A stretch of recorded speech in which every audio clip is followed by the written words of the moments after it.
शिवाय ओम नमः शिवाय। हर हर भोले नमः शिवाय। गंगाधराय शिव गंगाधराय। हर हर भोले नमः शिवाय। गंगाधराय शादी उनकी, शिव तारीफ आपकी। जब शॉपिंग होगी एट फ्लिपकार्ट सुपर शादी बाजार। हर भोले मोदी सरकार की शिवाय। ओम नमः शिवाय ओम नमः शिवाय।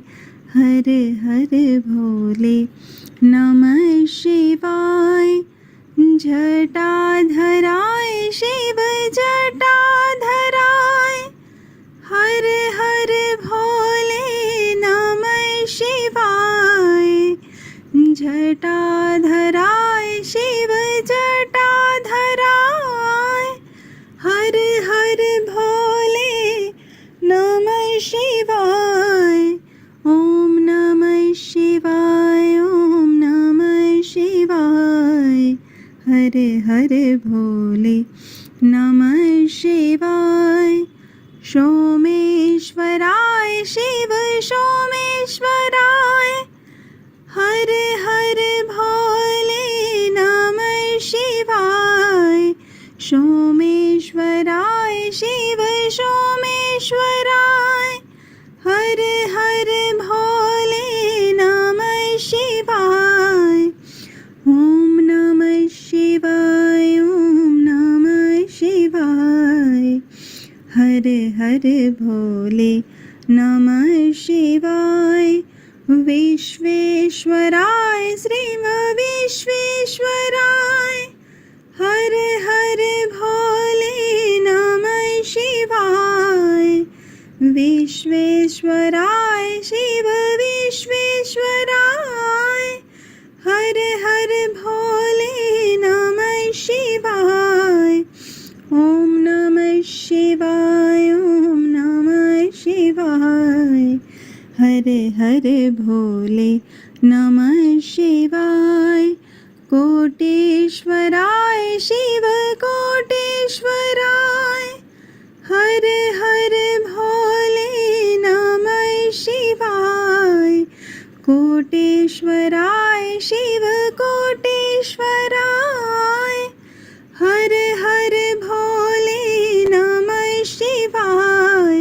ओम नमः शिवाय ओम नमः शिवाय। हर हर भोले नमः शिवाय। ओम नमः शिवाय ओम नमः शिवाय। हर हर भोले नमः शिवाय। श्री गणेशारं नयनं मधुरं हसितं मधुरं हृदयं मधुरं गमनं मधुरं मधुराधिपतेरखिलं मधुरं वचनं मधुरं चरितं मधुरं वसनं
शुक्लांबरधरं विष्णु शशिवर्णं चतुर्भुजं प्रसन्नवदनं ध्यायेत् सर्वविघ्नोपशान्तयेत्।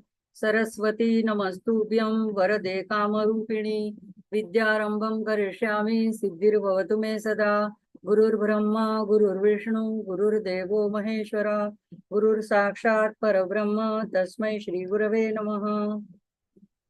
माँ को याद कर लेते हैं। ह्रीङ्कारासनगर्भितानलचिकां सौक्लिङ्कलां बिभ्रतीं सौवर्णाम्बरधारिणीं वरसुधां धौतान्त्रिनेत्रोज्ज्वलां वन्दे पुस्तकपाशमङ्कुशधरां स्रग्भूषितामुज्ज्वलां त्वां गौरीं त्रिपुरां परात्परकलां श्रीचक्र संचारिणी। शंकराचार्य जी को वंदन करते हुए सभी साधकों के हृदय में बसी परा भगवती माँ राजराजेश्वरी को वंदन, बड़ों को वंदन, सभी को जय माता दी। हमारा अंतिम उद्देश्य क्या होता है? यहाँ पे जितने जो साधक इतने दिनों से इतने समय से जुड़ रहे हैं अनेकानेक स्तोत्र जानने के लिए, तो मुझे लगता है कि आखिर में हम सबका उद्देश्य एक ही है कि ये आत्यंतिक दुख की निवृत्ति हो जाए, हमेशा हम आनंद में रहें और सुख की प्राप्ति हो। तो ये तभी हो सकता है जब हम जन्म मृत्यु के चक्कर से छूट जाए।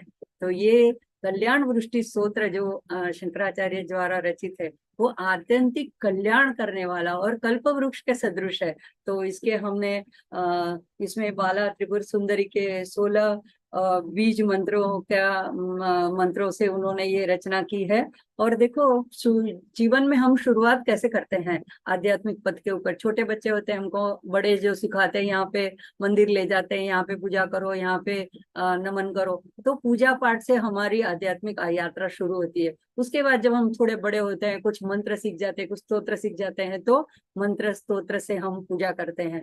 तो इसके बाद जब और हमारे में थोड़ी गहराई आती है तो हम चिंतन मनन करते हैं, माँ के स्वरूप का जानने की कोशिश करते हैं। और इन सब आध्यात्मिक प्रगति में मंत्र जप जो है वो हमेशा हमारी प्रगति को और तेज करने के लिए उद्दीपक की तरह, उत्प्रेरक की तरह कार्य करता है।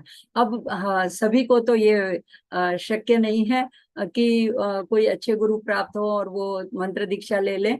तो लेकिन देखो, मुझे कबीर जी का एक किस्सा याद आता है कि वो तो उनका तो जाति का भी पता नहीं था, और उस जमाने में तो बहुत ऐसा था कि ब्राह्मणों को ही दीक्षा दी जाती थी। देखो उनको कौन दीक्षा देता था। तो उन्होंने क्या किया, बड़े सुबेरे जो रामानंद जी स्वामी जो गंगा को स्नान करने के लिए जब थोड़े नक्षत्र आकाश में रहते हैं उस वक्त जब जाते थे, तो ये जा करके वहां पे सीढ़ियों के ऊपर लेट गए। और जैसे वो स्नान करके संध्या करके लौट रहे थे तो अंधेरे में उनको दिखाई नहीं पड़ा और उनका पैर कबीर दास जी के पैर शरीर को स्पर्श कर गया। तो उनको तब पता लगा कि मेरा गलती से किसी को पैर लग गया। तो उनके मुंह से राम राम निकल पड़ा। अब इसी को कबीर दास जी ने समझा कि मुझे राम नाम की दीक्षा मिल गई, मंत्र दीक्षा। तो ऐसे नहीं जरूरी है कि कोई गुरु को ढूंढो और फिर कुछ जो पारंपरिक पद्धति से ही शिक्षा मंत्र दीक्षा प्राप्त करो। अगर नहीं भी होता है तो हम अपने भगवान को, इष्ट को भी गुरु मान सकते हैं। हमारे गुरु जो राजकोट में हमारे माँ, वो कभी भी किसी भी पूरे जीवन पर्यंत उन्होंने कभी किसी को मंत्र दीक्षा नहीं दी। लेकिन वहां पे जो जिस मंत्र का गायन कीर्तन किया जाता था, हम सब समझते थे कि वही हमारा महामंत्र है। तो वहां पे जब बड़े दिन होते थे, बड़े परम गुरु का जन्मदिन होता था, तो सुबह से शाम तक माई कलापी जय अम्बे, माई कलापी जय अम्बे ये धुन चला करती थी। तो इसी को हम समझते थे कि यही हमें मंत्र दीक्षा मिल गई है। तो जब भी हमारे जीवन में कोई ऐसी बाधा आती है या ऐसे कभी भय लगता है या कभी हमें सहाय की जरूरत पड़ती है, तो हम यही मंत्र का रटन करते हैं। तो आप ये कोई मायूस ना हो कि अब हमारे पास मंत्र दीक्षा नहीं है, हमारे गुरु नहीं है। किसी ने मुझे पर्सनल में भी मैसेज करके लिखा था, तो जरूरी नहीं है। अगर ऐसी जरूरत होगी तो माँ खुद किसी को आपको पहुंचा देगी आप तक, और या तो आपको उनके तक पहुंचा देगी। तो तब तक ये आचार्य ने हमारे पे अनुग्रह करके ऐसे जो सुंदर स्तोत्र लिखे हैं कि जिनमें हमको दुगना लाभ मिलता है। एक तो हम जब स्तोत्र का अर्थ समझते हैं तो माँ के चरित्र का, माँ के दिव्य विग्रह का, उनके स्वरूप का, उनकी महिमा का, उनकी वरदान का हमें पता चलता है और उसका हम गान करते हैं, तो ये चिंतन हो जाता है। और साथ साथ में पहला अक्षर मंत्र का भी जुड़ा हुआ है, तो मंत्र जब भी हो जाता है तो ये अद्भुत एक स्तोत्र है। इसको बिल्कुल आप सामान्य ना सोचे। अगर हम पंचदशी के मंत्र में दीक्षित नहीं भी हैं तो भी हम इस स्तोत्र के द्वारा उसका फल प्राप्त कर सकते हैं। तो ये जो 16 अक्षरों वाली मंत्र वाली ललिता देवी है, उनका हम थोड़ा पहले ध्यान करेंगे और साथ में पूरे स्तोत्र का एक बार गान कर लेंगे। क्योंकि मेरा थोड़ा विस्तार से कहने का हमेशा भाव होता है, तो एक ही सत्र में पूरा स्तोत्र नहीं समझा पा रही हूँ, नहीं चर्चा कर पा रही हूँ। तो एक बार पूरा हम गान कर लें तो आप पूरा हमको आइडिया आ जाता है। तो पहले हम माँ का ध्यान करते हैं कि 16 मंत्र वाली जो अंग कांति वाली माँ है, उदीयमान सूर्य मंडल की आभा की भांति है, अरुण वर्ग है, उनकी 4 भुजाएं हैं और 3 नेत्र हैं। शांत मुद्रा में लेटे शिव जी के ऊपर कमलासीन पर वे आसीन है और उनके हाथों में, 4 हाथों में पाश, अंकुश, धनुष, बाण धारण किए हैं। ऐसी श्री ललिता वर देने के लिए सदा सर्वदा तत्पर भगवती का विग्रह अत्यंत सौम्य है। यहाँ पे भी पीडीएफ में भी आप देख सकते हैं। तो अत्यंत सौम्य मुद्रा में, शांत मुद्रा में बैठी हुई है और जिनका हृदय करुणा से परिपूर्ण है, तो ऐसी भगवती की आराधना करते हैं। तो ये कल्याण वृष्टि स्तोत्र हम एक बार साथ में, आप लोग म्यूट में भी बोल पाएंगे। ये बहुत सरल इसका राग है। आगे जो लिखा है वो मंत्र है पूरा, क ए ई ल रिम, ह स क ह ल रिम, स क ल रिम, श्रीम। अगर श्रीम जब भी जोड़ा जाता है तो ये 16 अक्षरों का षोडशी मंत्र होता है। अगर 15 अक्षर लेते हैं तो ये पंचदशी मंत्र होता है। षोडशी मंत्र बहुत अधिक उच्च स्तरीय जो भक्त होते हैं या जो साधक होते हैं उनको गुरु के द्वारा दिया जाता है। तो यहाँ पे ये जो 15 श्लोक है वे पंचदशी के एक एक अक्षर के ऊपर एक एक श्लोक आधारित है। अब हम साथ में गायन करेंगे। कल्याण वृष्टिभिरिवामृतपूरिताभिर् लक्ष्मी स्वयं वरण मंगल दीपिकाभिः सेवाभिरम्ब तव पाद सरोज मूले नाकारी किं मनसि भक्तिमतां जनानाम् एतावदेव जननी स्पृहणीयमास्ते त्वद्वन्दनेषु सलिलस्थगिते च नेत्रे सानिध्यमुद्य करुणायत सोदरस्य त्वद्विग्रहस्य सुधया परया प्लुतस्य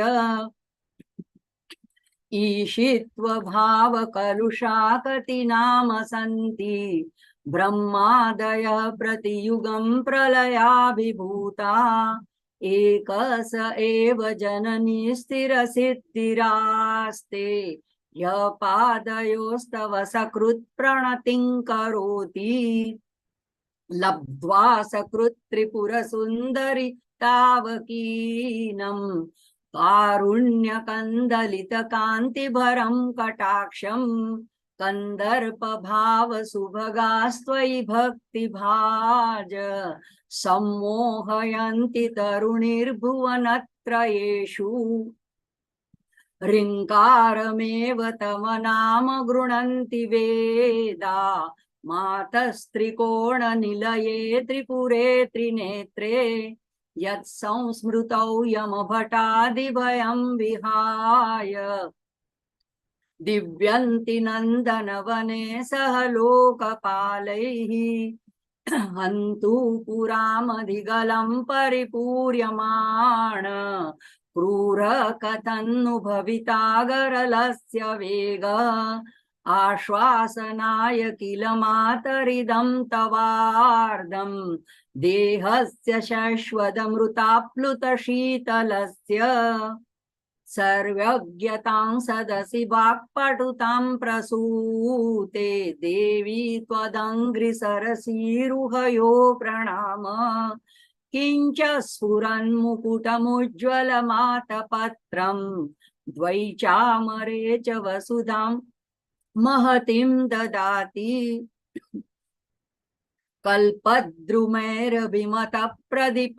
प्रतिपादनेषु कारुण्यवारिधिभिरम्ब भवत्कटाक्षैः आलोकय त्रिपुरसुन्दरि मामनाथं त्वय्येव भक्तिभरितं त्वयि दत्तदृष्टिं हन्तेत्तरेष्वपि मनंसि निधाय चान्ये भक्तिं वहन्ति किल पामरदैवतेषु त्वामेव देवी मनसा वचसा स्मरामि त्वामेव नौमि शरणं जगति त्वमेव लक्ष्येषु सत्स्वपि तवाक्षि विलोकनाना मालोकय त्रिपुरसुन्दरि मां कथञ्चित् नूनं मयापि सदृशं करुणैकपात्रम् जातो जनिष्यति जनो न च जायते च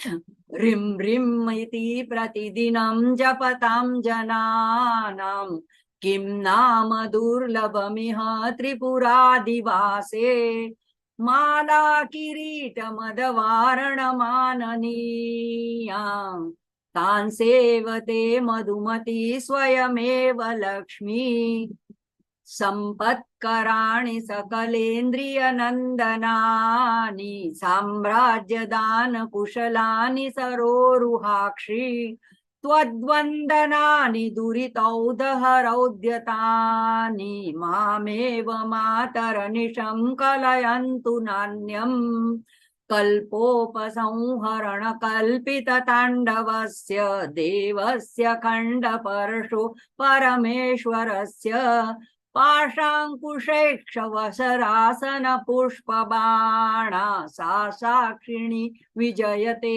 तव मूर्तिरेका लग्नं सदा भवतु मातरिदं तवार्धं तेज परं बहुलकुङ्कुम पङ्कशोणं भास्वत्किरीटममृतांशुकलावतंसं मध्ये त्रिकोणमुदितं परमामृतार्द्रम् ह्रीङ्कारमेव तव धाम तदेव रूपं त्वन्नाम सुन्दरि सरोजनिवासमूले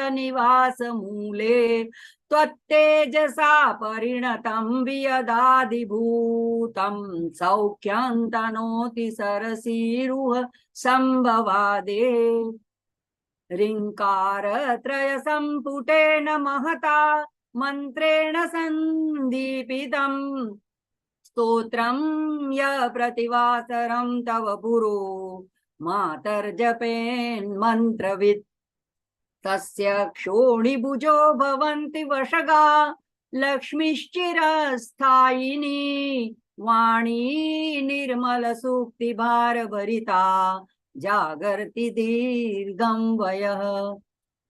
तो माँ पिछले सत्र में हमने 3 श्लोक देखे, उसमें तीसरे श्लोक में आचार्य ने माँ के चरणों की महिमा, सिर्फ एक बार चरणों में प्रणाम करने की जो फल है उसकी महिमा का वर्णन किया था। अब इस श्लोक चौथे श्लोक में माँ के एक बार के कृपा कटाक्ष की महिमा बताई है। अगर एक दृष्टिपात भी माँ का भक्त पर पड़ जाए तो उसे पाकर भक्त को, साधक को क्या प्राप्त होता है, इसकी चर्चा हम करते हैं। आचार्य को तो कुछ पाना नहीं है, वे तो इसी बहाने माँ का गुणगान कर रहे हैं और हमारे पर करुणा करने के लिए ऐसे संत जन होते हैं, अवतारी पुरुष होते हैं। आचार्य तो खुद साक्षात्कारी थे, तो ऐसे स्तोत्र की रचना प्रार्थना रूप से, करुणा रूप से करते हैं, प्रार्थना रूप से करते हैं। हमारे पर करुणा से प्रेरित होकर के। उन्हें कुछ जरूरी नहीं है, कोई प्रसिद्धि नहीं चाहिए। क्या अगर आज हम उनके स्तोत्र पढ़ते हैं, गान करते हैं, तो क्या हम उन्हें कोई रॉयल्टी देते हैं? क्या उन्हें हमें देनी पड़ती है? क्या उनको कोई ऐसे कोई इनाम की आशा थी? नहीं, उनको ऐसे स्तोत्र रचना करने के लिए कुछ भी नहीं चाहना था, कुछ भी पाना नहीं था। वे इसलिए, हाँ, हम जैसों के लिए ऐसे स्तोत्रों की रचना करते हैं कि उनके बाद युगों तक हमारे जैसे सामान्य जन ऐसे स्तोत्रों को पढ़े, माँ की महिमा, माँ की करुणा और उनके प्रेम को जाने और गान करके माँ की आराधना साधना करके उन तक पहुंच सके, उनकी कृपा प्राप्त कर सके। बस यही उनका निस्वार्थ भाव रहता था। तो ऐसे स्तोत्र में तो हम, जैसे मैंने पहले बताया, दुगना लाभ है। एक तो हम माँ के मूर्ति विग्रह का वर्णन देख रहे हैं और माँ के सानिध्य में गायन करते हैं, उनका ध्यान करते हैं, और साथ साथ में हमें मंत्रात्मक ये है स्तोत्र, तो माँ के मंत्र स्वरूप का आह्वान हो जाता है और मंत्र के जप का फल भी हमें प्राप्त हो जाता है। तो अब ये जागृति बहन चौथा श्लोक आएगा यहाँ। ये जो पंचदशी का चौथा अक्षर है ल, तो 3 अक्षर हो गए। अब ल से ये श्लोक शुरू होता है। लब्ध्वा सकृत त्रिपुर सुंदरितावकीनम कारुण्य कंदलित कांतिभरम कटाक्षम कंदर्प भाव सुभगास्त्वयि भक्ति भाजः सम्मोहयन्ति तरुणिर्भुवन त्रयेषु। तो पहले हम यहाँ पे लब्ध्वा करके शुरुआत की है, यानी प्राप्त करते हैं। तो क्या प्राप्त करते हैं ये हम बाद में देखेंगे, पहले हम माँ का संबोधन देखते हैं कि ल से शुरू हुआ है। तो त्रिशती में एक नाम आता है लकार रूपा, और सौंदर्य लहरी में 32वें श्लोक में, पिछली बार भी बताया था, पूरे 32वें श्लोक में पूरी पंचदशी का अर्थ विश्रृंखल रूप से उसमें दर्शाया गया है। तो यहाँ पे ये जो ल बीज मंत्र है, लम, ये मूलाधार का बीज है, पृथ्वी तत्व को दर्शाता है। हमारे शरीर के अंदर भी षट चक्र हैं, उसमें जो मूलाधार है रीढ़ की हड्डी के आखिर में, तो वो सबसे नीचे का जो चक्र है वहां पे उसका पृथ्वी तत्व है और वहां पे उसका बीज है, बीजाक्षर है लम। और जब हम भगवान की, माँ की, किसी की भी हम मानसिक पूजा करते हैं, लम इत्यादि पंचभुजाम ऐसे जब बताते हैं और पंडित जी भी खुद करते हैं, तो हम छोटी उंगली जो है ये पृथ्वी तत्व को दर्शाती है। तो यहाँ पे हम लम कहते हुए हमारे अंगूठों को छोटी उंगली पे फिराते हुए हम माँ को पृथ्वी तत्व यानी गंधम समर्पयामी ऐसा भाव करते हैं, या परिकल्पयामी, मैं आप कल्पना करती हूँ कि मैं आपको गंध अर्पित करती हूँ। पृथ्वी तत्व से गंध का बोध होता है और गंध से ऐसे सुगंधित पदार्थ चंदन आदि हम माँ को समर्पित करते हैं। तो ये ल जो है ये यहाँ पे हम माँ जो है वो धरती माता भी कही जाती है, भूदेवी भी है, जो हम सबको आधार भी देती है, हमारा अधिष्ठान भी है, क्योंकि अगर धरती हमें आधार न दे तो हम खड़े भी ना रह पाए। तो यहाँ पे दुर्वासा कृत एक शक्ति महिमना है, जैसे शिव जी का है शिव महिमना, ऐसे शक्ति का है शक्ति महिमना जो दुर्वासा कृत है। उसके 17वें श्लोक में भी ल को उन्होंने व्याख्यायित किया है। ल माँ का जो बीज मंत्र है, तो उन्होंने दर्शाया कि सुरेश्वर यानी शिव तत्व, तो शिव और शक्ति अभिन्न है। तो ल अक्षर जो है वो शिव शक्ति रूप भी है, और ल जो पृथ्वी तत्व भी है। पृथ्वी तत्व हमने देखा भूदेवी, तो माँ का स्वरूप भूदेवी रूप भी है पृथ्वी माता। तो यहाँ पे ये ल जो है ये ज्यादातर अकेला लम ऐसा बीज मतलब गायन इसका उच्चारण नहीं किया जाता है, क से जुड़ा जाता है। तो क से जब जोड़ते तो क्लिम हो जाता है, तो क्लिम करके ये माँ का एक अनोखा बीज मंत्र हो जाता है। तो एम रिम क्लिम श्रीम ऐसे जो एकाक्षरी मंत्र है, तो ये माँ क्लिम बन जाता है। तो ल जो है ये संपत्ति प्रदान करने वाला है। तो ये जो दुन्वयी भौतिक जो चीजें हैं वहाँ उसकी जो कामना है वो कामना तृप्ति ये लम बीज द्वारा हो जाती है। तो ये इतने इसके गूढ़ अर्थ समाये हुए पंचदशी के एक एक बीजाक्षर में, जिसकी व्याख्या करना मेरी अल्पमति के लिए शक्य नहीं है। लेकिन जो मैं जानती हूँ वही आपसे शेयर करती हूँ। तो अब यहाँ पे हम सामान्य अर्थ पहले देखेंगे कि ल सबसे पहले बोलते हैं लब्ध्वा, प्राप्त करके। तो यहाँ पे एक माँ को अब दूसरा संबोधन किया है त्रिपुर सुंदरी। तो ये सामान्य अर्थ देखते कि हे माँ त्रिपुर सुंदरी, आप में जो भक्ति भाजह, भक्ति भाजह तीसरी लाइन में है, भक्ति रखने वाले जो सकृत, पहली लाइन में सकृत, तो सकृत का हम आगे भी आया है एक बार भी, अगर आपकी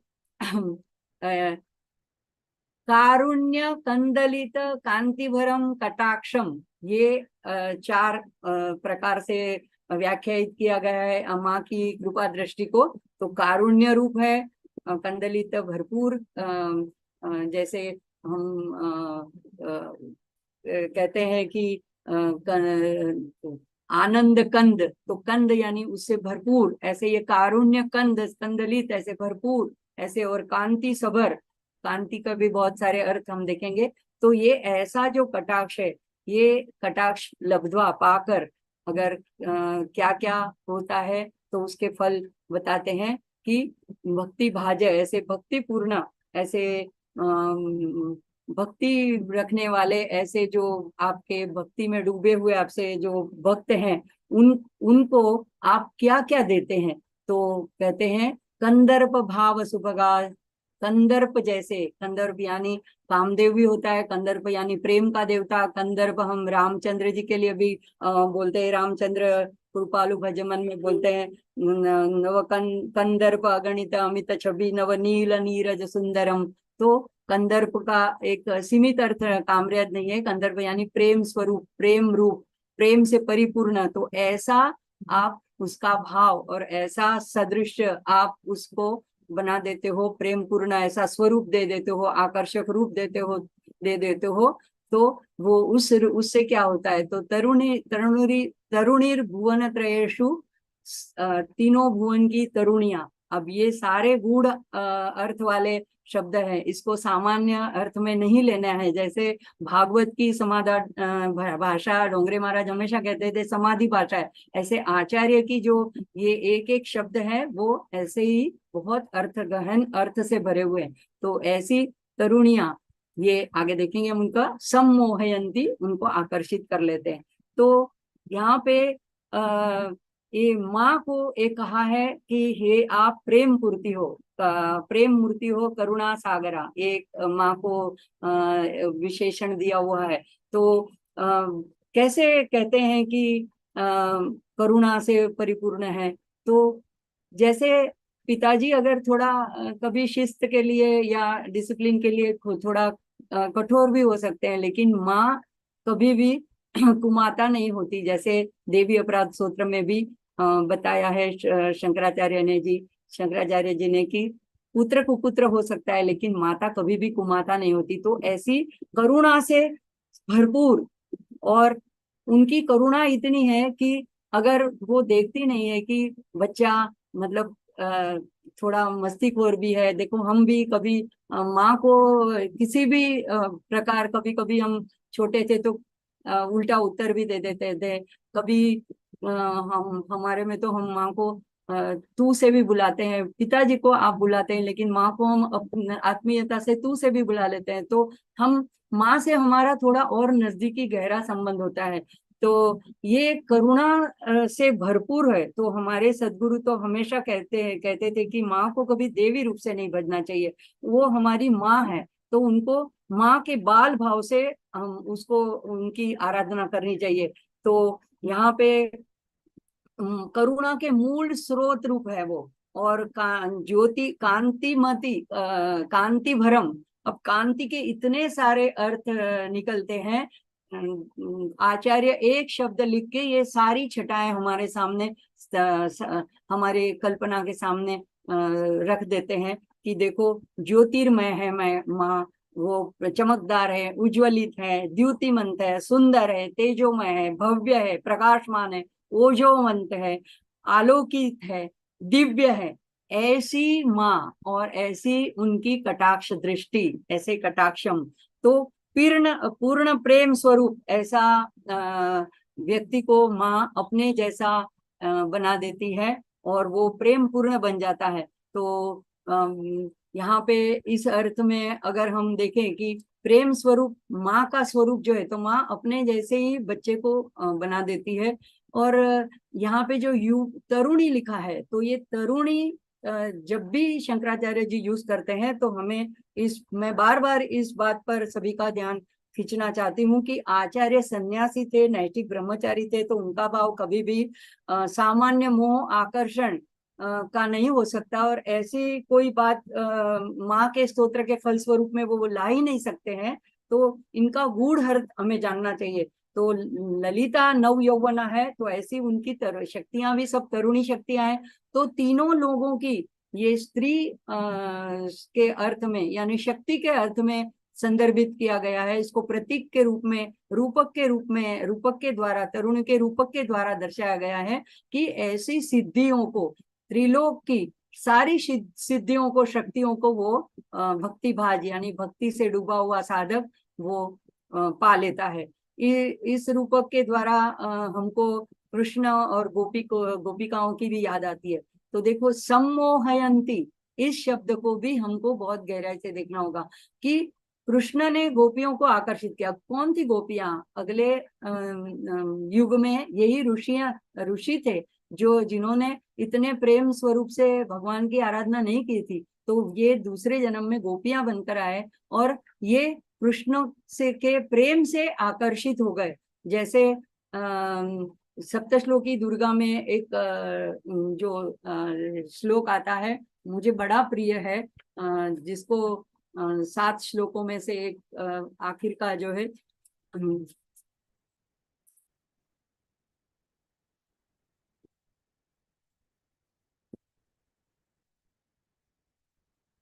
रोगान शेषान अपहंसि तुष्टा रुष्टा तु कामान् सकलान् अभीष्टान् त्वामाश्रितानां विपन्नराणां त्वामाश्रिता याश्रयतां प्रयान्ति। तो इसमें क्या बताते हैं कि आपके जो शरण में आते हैं तो उनको आप प्रसन्न होकर के सारे रोगों को नष्ट कर देते हैं, ये तो सामान्य होगा। लेकिन जो आखिरी की 2 लाइन है, त्वाम आश्रितानां विपन्नराणां, आपके आश्रय में जो आता है उसके ऊपर विपत्ति आती ही नहीं। लेकिन सबसे मुझे जो आकर्षित करने वाली बात है वो है त्वाम आश्रिता याश्रयताम प्रयांति, यानी कि आपके जो शरण में आए हुए मनुष्य है, यानी जो संत जन है, जो ऐसे अधिकारी पुरुष हैं, जो आपके प्रिय भक्त हैं, उनके जो अगर उनका भी जो कोई शरण लेता है तो वो दूसरों को शरण दाता बन जाते हैं। तो यहाँ पे मुझे अपने सदगुरु की याद आती है कि जैसे हमको जैसे हम उनके प्रेम से आकर्षित होकर के उनके पास जाते हैं, ये कि हमको ऐसा प्रेम, माँ का प्रेम कहाँ से मिल प्राप्त कर सकते हैं हम? क्योंकि हमारी अगर ऐसी साधना नहीं है कि हम माँ को हमारे सन्मुख प्रकट कर सके जैसे शंकराचार्य ने किया था, तो हमको माँ ऐसे सदगुरु के रूप में हमारे सामने प्रकट होती है और उनके द्वारा हमें ऐसा निस्वार्थ प्रेम मिलता है। तो ये प्रेम के लिए हम उनके समीप जाते। कब हमें ऐसा प्राप्त हुआ? जब हम उनके कांटेक्ट में जाएंगे, उनके समीप जाएंगे, उनसे बात करेंगे, उनकी दृष्टि हमारे पे पड़ेगी। तो ये इस अर्थ में यहाँ पे कहा गया है, जब हम उनके समीप जाते हैं तो अपने आप हमारे मन के अंदर का मैल, द्वेष, ये सारे विकार दूर हो जाते हैं। सहज रूप से, अनायास, हमें प्रयत्न नहीं करना पड़ता है। उनका ऑरा, उनका आभा मंडल, उनका सानिध्य के आसपास का वातावरण ही ऐसा होता है कि जो हमको ऐसे गलत विचार हमारे मन में उद्भवते ही नहीं है। तो ये उनके प्रेम का प्रताप है। तो ये हमारे हृदय को भी प्रेम से भर देते हैं। तो इस अर्थ में हमें देखना है कि ये सम्मोहयंती, तो ऐसे जो भक्तजन है वो और लोगों को सम्मोहयंती अपने पास आकर्षित कर लेते हैं और उनको भी ऐसे प्रेम से परिपूर्ण कर देते हैं। तो यही वजह है कि हमें माँ का महिमा गान गाना, सुनाना बहुत ही आनंद देता है।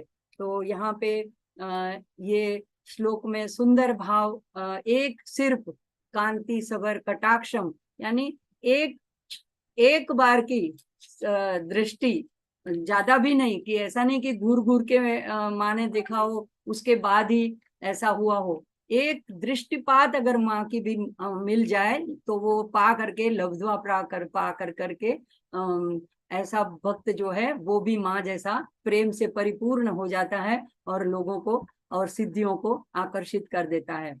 अगला श्लोक देखेंगे। ह्रीङ्कारमेव तव नाम गृह्णन्ति वेदा मातस्त्रिकोणनिलये त्रिपुरे त्रिनेत्रे यत्संस्मृतौ यमभटादिभयं विहाय दिव्यन्ति नन्दनवने सह लोकपालैः। तो यहाँ पे ये रिम जो है ये पंचशती का 5वां अक्षर है और ये रिम इतना अद्भुत, ऐसा सभर, अर्थ सभर एकाक्षर प्रणव कहा जाता है, जिसको देवी प्रणव कहा जाता है। जैसे सगुण निर्गुण ब्रह्म का वाचक है वो ओमकार है, और सगुण ब्रह्म यानी माँ का जो है देवी का जो प्रणव मंत्र है वो है रिम। तो ये रिम जो है यहाँ पे श्री यंत्र के स्वरूप की, मंत्रात्मक स्वरूप की आराधना का फल बताया गया है। तो या मंत्र के सिर्फ स्मरण मात्र से क्या होता है, आगे जैसे कहा एक चरणों की महिमा बताई थी, और यहाँ पे अब ये आगे कहते हैं एक दृष्टिपात से क्या होता है। तो ऐसे एक एक श्लोक में आचार्य माँ की महिमा गाते हुए थकते ही नहीं है। तो यहाँ पे कहते हैं कि ललिता सहस्त्र नाम में भी आता है रिमकारी रिममती। तो रिम वो एक देवी प्रणव है, प्रणव बीज है, और यहाँ पे माँ को संबोधन क्या कहा है, त्रिपुरे, तो त्रिपुरे और त्रिकोण निलय। त्रिकोण निलय ये जो श्री यंत्र के अंदर का 8वां आवरण है, अंदर का सबसे मध्य का त्रिकोण है, जैसा हमने खड़गमाला स्तोत्र में भी देखा था। तो वो त्रिकोण के अंदर जो बिंदु रूप से शिव शक्ति रूपेणी माँ वहां पे निवास करती है, तो वहां पे त्रिकोण उनका निलय है, वैसी त्रिपुरे उनको संबोधन किया गया है। तो यहाँ पे अब हम रिम का देखते हैं कि देखो ऐसा नहीं कि अगर हमारे पास श्री यंत्र नहीं है तो हम क्या करें, हमारे हृदय में भी ललिता का वास है, और हमारा शरीर के अंदर जो षट चक्र है, यानी तो ऐसे तो 9 चक्र है जो तो ये सारे भी एक, हमारा शरीर भी श्री यंत्र ही है, तो उसके अंदर माँ का निवास है। तो यहाँ पे अब हम देखेंगे अगली स्लाइड में कि रिम का कितने सारे अर्थ निकलते हैं। तो देवी अथर्व शीर्ष में ये एकाक्षरी मंत्र जो है इसको सीधी तरह से नहीं बताया गया है, गुप्त रीति से या विशृंखल रूप से बताते हैं। तो देवी अथर्व शीर्ष में आता है श्लोक 18वां, वियधिकार संयुक्तम वीतिहोत्र समन्वितम अर्धेन्दुलसितं देव्या बीजम सर्वार्थ साधकम। तो वियद यानी आकाश, और आकाश का जो तन्मात्रा है और आकाश का जो बीज अक्षर है वो ह है। हम जब मानसिक पूजा करते हैं तो अंगुष्ठ से जब हम अपनी उंगली को फिराते हैं तो हम कहते हैं कि ये आकाश हम आकाश तत्वात्मिकायै श्री ललिता देव्यै पुष्पम परिकल्पयामि नमः। तो हम जब पुष्प माँ को ऑफर करते हैं तो यहाँ पे हम बीजाक्षर से अंगुष्ठ को, तो अंगुष्ठ जो है ये आकाश का प्रतिनिधित्व करता है, छोटी उंगली जो है वो पृथ्वी तत्व का प्रतिनिधित्व करती है, पृथ्वी। फिर उसके बाद में दूसरी अनामिका है जल, और जो मध्यमा है वो अग्नि, और पहली उंगली जो है तर्जनी है वो वायु, और ये जो है अंगुष्ठ है वो आकाश। तो यहाँ पे वियद जो कहा गया है तो आकाश यानी ह, और वियद ईकार संयुक्तम यानी ई से जोड़ा हुआ, तो ईकार यानी दीर्घ ई, और वीतिहोत्र यानी अग्नि, अग्नि का बीज अक्षर है र, और अर्धेन्दुलसितम अर्धचंद्र के साथ सुशोभित अलंकृत किया हुआ यानी रिम। तो ये ऐसे देवी अथर्व शीर्ष में भी रिम की गुप्त रीति से उसकी चर्चा की गई है, और उसके बाद के मंत्र में उसका फल भी बताया है कि एवं एकाक्षरम ब्रह्म यतः शुद्ध चेतसः ध्यायन्ति परमानंदमया ज्ञानांबुराशय। कौन इसका ध्यान करता है, तो जो शुद्ध चित्त वाले यति हैं, ऐसे ये एकाक्षर ब्रह्म रिम का ध्यान करते हैं, उसका उच्चारण करते हैं, ध्यान करते हैं और उनको परमानंद की प्राप्ति होती है और ज्ञान सागर में वो डूबे रहते हैं। तो ये देवी अथर्वशीर्ष में इस तरह से बताया है। और भी अलग तरीके से व्याख्या इसकी की गई है। अगली स्लाइड प्लीज। उसमें रिम को जो है वो बताया है कि शिव शक्ति रूप, शक्ति रूप मंत्र बताया है। भुवनेश्वरी बीज मंत्र भी कहते हैं। तो जब शिव जो है निर्गुण ब्रह्म है और जब सृष्टि की रचना करने की उनका स्फुरण होता है, तो जब उसमें से शक्ति महामाया जो प्रकट होती है, तो ये ह जो है शिव का प्रतीक है, प्रतिनिधित्व करता है। र प्रकृति का, दीर्घ ई महामाया का, और बिंदु ये दुख हरण या तो सारे कष्टों को निवारण करने वाला। तो ये रिम, ये भी एक अक्षरी मंत्र जो है वो भुवनेश्वरी बीज मंत्र कहा जाता है। ऐसे अगर हम देखेंगे तो सप्तशती का मध्यम चरित्र है, उसका बीज भी रिम है, और ये जो रिम है वो यजुर्वेद को दर्शाता है। ऐसे अगर महालक्ष्मी का मंत्र है, अगर हमारे पास श्री यंत्र है और अगर हमारे पास मंत्र दीक्षा नहीं है, तो हम इस मंत्र के द्वारा इसकी एक माला जप करके, अगर कमलगट्टे की माला और भी अच्छा है, तो इसका जप करके भी हम श्री यंत्र की पूजा कर सकते हैं। तो यहाँ पे भी रिम को संपुटित किया गया है श्रीम के साथ। तो ओम श्रीम ह्रीम श्रीम कमले कमलालय प्रसीद प्रसीद, श्रीम ह्रीम श्रीम ओम महालक्ष्मी नमः। तो ये जो महालक्ष्मी का मंत्र है इसमें भी रिम आता है। तो ये रिम बड़ा अद्भुत और बहुत अर्थों से सभर ऐसा एकाक्षरी मंत्र है, देवी प्रणव विजय। कई जगह इसको ऐसे भी व्याख्यायित किया गया है कि ह जो है वो स्थूल शरीर का प्रतीक है, र जो है सूक्ष्म शरीर का, और ई जो है कारण शरीर का, और म जो है इन तीनों शरीरों को जोड़ने वाला है। या अलग और एक तरीके से ह को सत कहते हैं, र को चिद कहते हैं यानी ज्ञान, और ई को आनंद। ई तो हमेशा माँ का स्वरूप है, सच्चिद। शिव जी में सच्चिद है, लेकिन आनंद स्वरूप तभी प्राप्त होता है जब वो शक्ति से जुड़ते हैं। तो माँ जो है वो आनंद स्वरूपिणी है। तो ई दीर्घ ई जो है वो शक्ति का इंगित करता है, महामाया को इंगित करता है, तो वो आनंद है। और म जो है रिम बोलने से जो आखिर में म आता है वो मोक्ष रूप है, बताया गया है। तो जब हम ये संपूर्ण आकाश जो है, ये जब इसकी उत्पत्ति होती है, तो सबसे पहले विश्व की उत्पत्ति होती है, तो सबसे पहले आकाश भूत उसमें से प्रकट होता है, और उसकी तन्मात्रा है शब्द, और शब्द यानी नाद, तो उच्चारण या ध्वनि। तो रिम जो है ये तो हमने लिखा हुआ देखा ऐसे हर बिंदु, लेकिन रिम जो नाद करते हैं, ये रिम नाद की वजह से हमारे में जो सुप्त ऊर्जाएं होती हैं वो जागृत हो जाती हैं। तो इसीलिए माँ को रिममती, रिम स्वरूपिणी ऐसे भी कहा गया है। रिम का एक और लज्जा भी होता है। तो यानी जो अगर हम गलत काम करने जा रहे हैं या हमारे में कोई ऐसी बातें आ भी जाती है, तो रिममती, रिम नाम से ये माँ हमको रोक लेती है। हमको धर्म करने से लज्जा आती है, हम नहीं कर पाते हैं।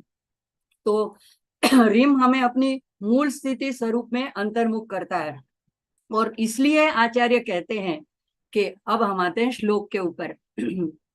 श्लोक रखिए प्लीज। रिम, हाँ, तो माँ को संबोधन क्या है यहाँ पे, हे त्रिकोण निलये, हे त्रिपुरे, हे माता। आचार्य कहते हैं कि ऐसे रिमकारमेव तव नाम कृणंति वेदा। आपका ऐसा जो नाम है रिम, उसको वेद जो है वो हमेशा उसका गुणगान किया करते हैं। तो ये हमने देखा कैसे गुणगान करते हैं। देवी अथर्वशीर्ष ये अथर्व वेद में से लिया गया है। तो वेदों में सब जगह में मंत्रों में रिम नाम से माँ का गुणगान किया गया है। तो ये इसलिए यहाँ पे कहते हैं कि त्रिपुरे और त्रिनयने, त्रिपुर निवासी यानी तीन लोकों में वास करने वाली, पृथ्वी, स्वर्ग, आकाश, पाताल लोक, स्वर्ग लोक, पृथ्वी लोक। तीन पुर, हमारे तीन जो अवस्थाएं हैं, वो तीनों अवस्था में जागृत, सुसुप्ति, स्वप्न में रहने वाली, हमारा भूत, भविष्य और वर्तमान जानने वाली त्रिपुर। ये त्रिक तीन जो है उसके कई अर्थ निकलते हैं। त्रिनेत्रे, तो ये सूर्य चंद्र और अग्नि के जैसे समान त्रिनेत्र वाली, या तो 3 कूट जिसके हैं, वाग्भव कूट, कामराज कूट और शक्ति कूट, तो ऐसे त्रिनेत्रे, ऐसी त्रिपुरे, ऐसी त्रिकोण निलये, ऐसी त्रिकोण में श्री यंत्र के त्रिकोण में रहने वाली ऐसी मातस, ऐसी माँ, तव नाम गृणंति वेदा, आपके नाम को वेद जो है वो रिमकार मेव, सिर्फ रिमकार से ही आपके नाम को भजते हैं, आपकी व्याख्या करते हैं, आपका गुणगान गाते हैं, आपको जानते हैं।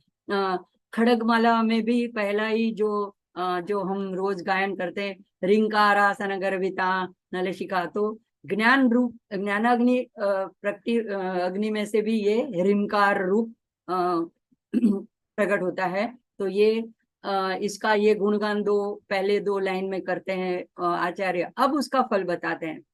यत् संस्मृतौ, तो इसको जो स्मरण में लाता है, इस रिमकार को जो अपने स्मरण में लाता है, तो ऐसे, अच्छा देखो कब कोई चीज कब स्मरण में आती है, जब हम उसको जानने लगे, उसको समझने लगे, उसकी महत्ता को पहचानने लगे, और अगर उसको आदर के साथ याद करें, तो जब हम माँ के साथ जुड़ेंगे तो यह रिम देवी प्रणव मंत्र हमारे स्मरण में आ जाएगा कि माँ का ये स्वरूप है। तो ये उसको जो यत् संस्मृतो, जो उसको संस्मृतो याद करता है, स्मरण में लाता है, उसको क्या होता है, तो वो कहते हैं आचार्य की यम भटादि भयम विहाय, यम के दूत जो है वो विहाय छोड़ करके भाग जाते हैं उनको, तो यानी उनको मृत्यु का डर नहीं रहता है। तो ये कब होता है मृत्यु का डर, हमको ज्यादा से ज्यादा सबसे जो अगर कोई भय होता है तो मृत्यु का, कई छोटी सी बीमारी आई जैसे कोरोना काल में भी सबसे ज्यादा भय मृत्यु का था सभी लोगों को, तो ये मृत्यु का अल्टीमेट मतलब सबसे महत्तम ऐसा भय अगर हो तो मृत्यु का भय रहता है। तो ऐसे जो यमदूत है वो भी भाग जाते हैं, ये संदर्भ देके बताते हैं कि वो निर्भय हो जाते हैं, माँ के शरण में जाके रिमकार नाम का स्मरण करके, रिमकार का भजन करके ये अभय हो जाते हैं, निश्चिंत हो जाते हैं माँ के साथ, कि अब उनको मृत्यु की भी डर नहीं लगता है। तो और आगे कहते हैं कि उनको मृत्यु के बाद अगर जब उनकी नेचुरल डेथ भी होती है, जब मृत्यु हो जाती है, तो उसके बाद क्या होता है, यानी उनको यमदूत तो लेने आते नहीं है, वो तो भाग जाते हैं। तो दिव्यंती नंदन वने सह लोकपाले ही, नंदन वन जो है वो इंद्र की वाटिका कही जाती है, स्वर्ग की वाटिका, तो वहां पे ये आनंद से नंदन वन में, दिव्य ऐसे नंदन वन में लोकपाल के साथ में वहां पे ये क्रीड़ा करते हैं, रहते हैं। इसका मतलब क्या है कि अगर मृत्यु के बाद भी उनकी अधोगति, कोई अधपतन नहीं होता है। तो ऐसा सुंदर भाव यहाँ पे सिर्फ रीमकार का स्मरण, तो अब ये ऐसा स्मरण आने के लिए हमें माँ के साथ हमेशा जुड़े रहना चाहिए, किसी न किसी बहाने से स्तोत्र बोले, किसी न किसी तरह से माँ से हमें जुड़ा रहना चाहिए। आगे का श्लोक देखते हैं।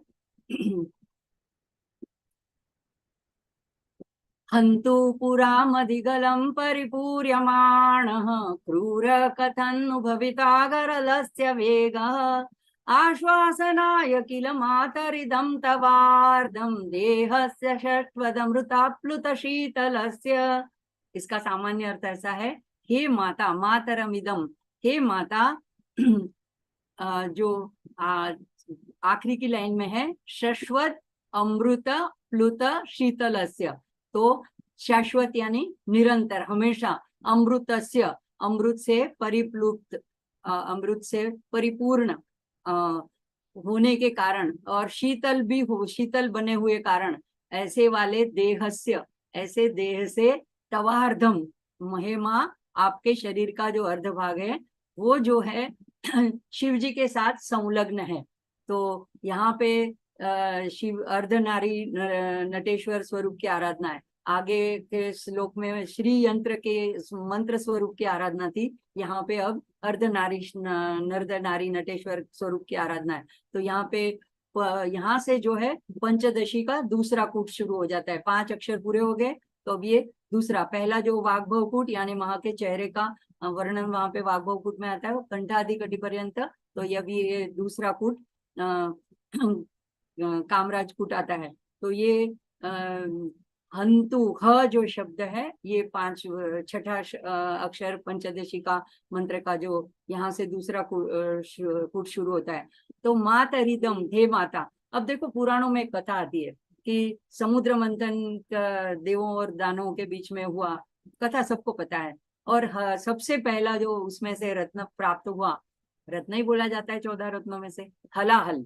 तो ये विष, कालकूट विष बाहर आया। अब जब ये पूरी पृथ्वी के पूरे ब्रह्मांड के विनाश की बात है और कोई उसको ग्रहण करने के लिए तैयार नहीं हुआ, तो सभी ने ये भोले बाबा को किसी न किसी तरह से पटाके बोल दिया कि आप ले लीजिए, सबका कल्याण कर दीजिए। अच्छा ठीक है, भोले बाबा ने अपने गले में धारण कर लिया, अंदर भी नहीं उतारा, गले में रखा, तो कंठ नीलकंठ कहलाए और जगत के कल्याण करता कहा है। ये सारी बातें हमें पता है। तो सभी क्रेडिट, सारा जो उनको मान सम्मान मिला वो शिव जी को मिला। लेकिन यहाँ पे आचार्य का थोड़ा भाव अलग है। वो कहते हैं कि ऐसा न हो सकता था कि हंतुहु यानी ये जो आपको विनाशकारी होने वाला था, पुराम यानी शिव जी, जिन्होंने त्रिपुर का नाश किया। तो अधिगनम, गले में परिपूर्यमाण, पूरे पूरे लबालब गले में आपने जब ये गरलस्य वेग, हलाल को जब भर लिया, तो वो गरल यानी विष का जो वेग था, तो वो कथन नु क्रूर भविता, वो कैसे आपके लिए अनिष्टकारी या बाधाकारी न हुआ, यानी होना ही चाहिए था। तो कहते हैं कि मुझे बराबर पता है कि इसका कारण क्या है। इसका कारण यही है कि माता, आपका जो आधा अंग यानी राइट हैंड साइड जो है वो शिव जी का है, और लेफ्ट हैंड साइड जो बाईं ओर है वो माता है, अर्धनारी नटेश्वर के स्वरूप में। तो आप जो उनके साथ जुड़ी हुई थी, आपका आधा शरीर तवार्धम, आपके देह का आधा अंग उनके साथ जुड़ा हुआ था, उसी का ये प्रभाव है। क्योंकि आपका शरीर कैसा है, तो आप शाश्वत निरंतर अमृत से भरे हुए हो और शीतल हो। तो इसी वजह से वो जो हलाहल का वेग था या हलाहल का जो असर था, वो शिव जी के ऊपर नहीं पड़ा।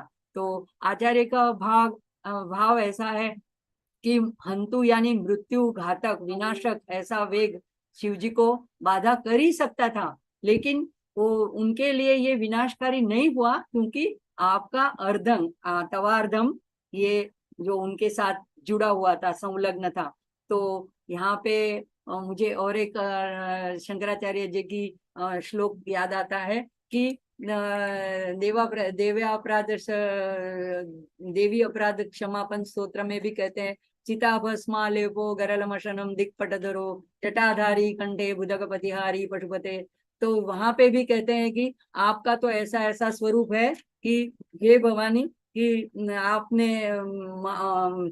हमेशा जो अपने अंगों में चिता की भस्म को लेपन किए रहते हैं, और विष जिनका आहार है, और आभूषण सर्व, और आप तो सब आभूषणों से युक्त हो, और शिव जी के तो सिर पर जटा है, गले में सर्पों का हार है, तो वासुकी को धारण किए हुए हैं। तो ऐसे लोगों को जगदीश की पदवी कैसे दे दी, मुझे आश्चर्य लगता है। उनकी इतनी महानता कैसे करी लोगों ने। तो कहते हैं उसका कारण एक ही है कि त्वत् पाणी ग्रहण परिपाटी परमिदम। तो आपका पाणी ग्रहण किया, आपके साथ जो जुड़े, संलग्न हुए, आपके साथ उनका विवाह हुआ, इसी से उनको ये महानता मिली। तो देखो यहाँ पे ये ऐसी बात नहीं है कि किसी को माँ को ऊंचा दिखाना, शिव जी को नीचा दिखाना। ये एक कवि की कल्पना होती है, ये एक भक्त का भाव होता है कि माँ को अधिक प्रेम करते हैं, तो इस तरह से उलाना देते हैं। इसका मतलब ये नहीं, वो तो अद्वैत के प्रखर प्रणेता थे, उनके लिए शिव तत्व, शक्ति तत्व एक ही था। ये सिर्फ क्या कहते हैं, एक मनोरंजन के लिए, एक माँ के साथ ऐसी एक बात करने के लिए, तो जिससे कि माँ के चेहरे पे थोड़ी सी हंसी आ जाए कि देखो क्या कैसी कैसी मन घड़त विचारों से या भावों से ये लोग मेरी स्तुति करते हैं। तो ऐसे शंकराचार्य जी इस श्लोक में यही भाव बताते हैं कि हे माता, ऐसा तभी हो पाया क्योंकि आप उनके साथ जुड़े हुए थे। अब इसके साथ में मुझे एक और सूचितार्थ याद आता है। समुद्र मंथन का भी एक सूचितार्थ है। देखो सबसे पहले रत्न आता है हलाहल, और वह भी एक रत्न है क्योंकि हमारे जीवन में भी अनेक प्रकार के प्रसंग घटनाएं आती है। कुटुंब में, हमारे मित्र परिवार के साथ, पड़ोसियों के साथ कभी कभी मन में कटुता आ जाती है, मेरे भी आ जाती है। तो ये क्या होता है कि प्रथम तो विष आया, उसे शिवजी ने बाहर उगला भी नहीं, अंदर उतारा भी नहीं। तो हमें ये शिवजी यही प्रेरणा देते हैं कि इससे यही शिचितार्थ हम निकलता है कि शांति से सह लेना है। जो सामने आया है उसको हमारे कर्मों का फल समझो, या उसको प्रतिक्रिया न देते हुए उससे जो हमसे बन पाए, अगर उसमें से निकल जाए रास्ते करके, तो निकल जाओ। और कहते हैं कि अगर अगर हम मन में रखते हैं इस बात को, तो हमारे मन नेगेटिविटी से भर जाता है, कटुता से भर जाता है। यानी कि वो जहर दूसरों को तो बाद में असर करता है, पहले हमी को असर करता है। तो यहाँ पे तितिक्षा पूर्ण रहना, उसका जो गुजराती में हम लोग में कहते हैं जीरवी जवान, यानी पचा लेने का ये जीरवी का एकदम ट्रांसलेशन बरोबर नहीं है, लेकिन पचाना यानी तो अंदर नीचे उतारना, लेकिन जीरवी जाऊं इसका मतलब है कि ऐसे तितिक्षापूर्ण रूप से सह लेना कि उसका मन के ऊपर कोई असर ना हो। तो फिर हम अगर ऐसे करेंगे तो हमें क्यों बाधा नहीं होगी इस विष की। जैसे किसी ने अपमानजनक शब्द बोल दिए या कुछ कर दिया, तो जैसे वहां पे 14 रत्नों में आखिरी में अमृत निकला था, और फिर अमृत के लिए भी तो वहां पे माँ विष्णु को मोहिनी रूप लेना पड़ा था। लेकिन यहाँ पे वो अमृत हमारे हृदय में ललिता देवी है अमृत के रूप में, तो इसीलिए हमको भी ये विष बाधा नहीं करेगा। वो अमृत रूपिणी है, इस श्लोक में भी बताया कि अमृत से परिप्लुप्त है। तो अभी अगर हम इस तरह से माँ से जुड़े रहेंगे तो हमारे हृदय में रहने वाली ललिता हमको भी अमृत से, प्रेम से परिपूर्ण रखेगी। तो हमें भी ये जहर, कोई हमारा द्वेष करता है, कोई हमें अपमान करता है, ये हमें असर नहीं कर पाएगा। तो ऐसे अमृत स्वरूपिणी, प्रेम स्वरूपिणी, आनंद स्वरूपिणी, करुणामयी माँ को ललिता देवी जो अमृत से परिप्लावित हमको भी कर दे, ऐसी प्रार्थना के साथ आज हम यहीं रुकेंगे और शांति मंत्र बोलेंगे, क्योंकि अगला श्लोक पूरा नहीं होगा, तो हम यहीं रुकेंगे। ओम पूर्णमद पूर्णमिदं पूर्णात् पूर्णमुदच्यते पूर्णस्य पूर्णमादाय पूर्णमेवावशिष्यते। ओम शांति शांति शांति। हरि ओम। श्री गुरुभ्यो नमः। हरि ओम। जागृति बहन का आभार, तन्मय शिव संकल्पमस्तु, मिहिर भाई का आभार। ये जो ज्ञान यज्ञ चल रहा है इसमें मैं भी अपनी छोटी सी आहुति डाल पाती हूँ, क्योंकि मिहिर भाई हमेशा मुझे प्रेरणा करते रहते हैं। और सभी भक्तजनों का आभार, आप लोग आते हैं, इसी निमित्त से मेरी भी माँ के साथ कुछ अंदर से बातचीत हो जाती है।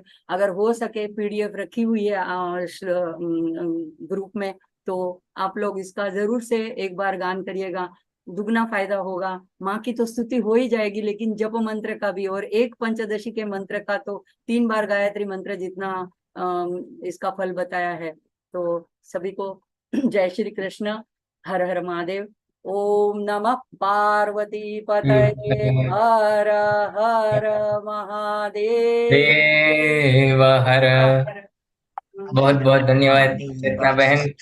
माँ भगवती की कृपा से और उनकी ही प्रेरणा से अपने हम सबको यह कल्याण वृष्टि स्तव के 6ठे श्लोक तक आज हमने दूसरे सत्र में संवाद किया है, अध्ययन किया है, श्रवण किया है। तो अगले सत्र में भी माने कि कोई सौंदर्य लहरी है या फिर यही स्तोत्र का कंटिन्यूएशन जैसे ही माँ भगवती प्रेरणा करेंगे उस रूप से हम करते जाएंगे। आज के सत्र को हम विराम की ओर ले जाए। माँ भगवती की कृपा दृष्टि ऐसे ही हम सभी के ऊपर बनी रहे, ऐसी हम उनके श्री चरणारविंद में प्रार्थना करते हैं। नमः पार्वती पतये। हर हर महादेव हर।